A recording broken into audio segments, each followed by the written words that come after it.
大家好，歡迎嚟到今日嘅城市探索之旅。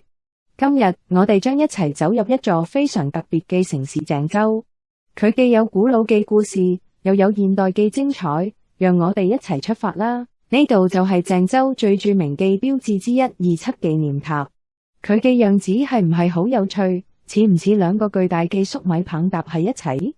呢座塔係為咗紀念一群勇敢嘅工人叔叔而建嘅，佢見證咗鄭州嘅歷史變遷，係鄭州人嘅驕傲。嘿，同學們，你哋鍾意功夫嗎？咁你哋一定聽過少林寺。呢度就係中國功夫嘅搖籃，住咗好多身懷絕技嘅武僧。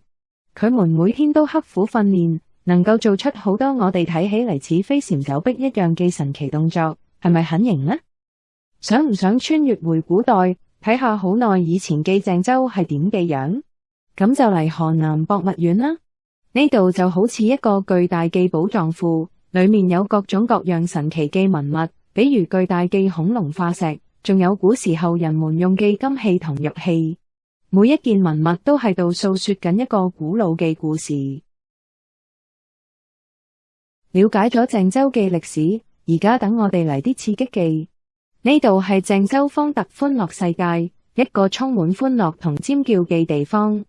有讓你心跳加速嘅過山車，又有夢幻嘅旋轉木馬，仲有各種可愛嘅卡通人物陪你一齊玩。呢度絕對係小朋友們嘅天堂。講咗咁耐，大家係咪都肚餓呢？咁我同大家推薦一道鄭州嘅特色美食燴麵。睇呢碗熱氣騰騰嘅燴麵，寬寬嘅麵條，鮮美嘅羊肉湯，再配上各種好吃嘅配菜，簡直係太美味啦！係鄭州人每日都離不開嘅最愛。仲有逍遙鎮胡辣湯、黃河鯉魚背麵都唔好錯過啊！除咗美食，鄭州仲有好多熱鬧嘅民族活動。每年春節，廟會上人山人海，有好睇嘅表演同美味嘅小食。舞龍舞獅當然唔少得啦，佢哋象徵住吉祥如意。如果你有機會，一定要聽聽河南嘅豫劇，係鄭州嘅地方瑰寶。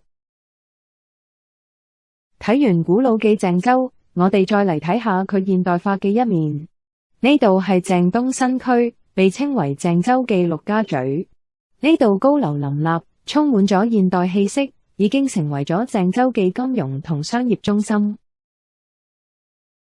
鄭州仲有一個好重要嘅身份，就係中國嘅鐵路心臟。呢度係兩條重要鐵路幹線嘅交匯點，每日都有無數嘅火車從呢度駛向全國各地。亞洲最大嘅高鐵站之一，鄭州東站，更係見證咗中國速度嘅奇蹟。我哋嘅鄭州之旅到呢度就結束啦。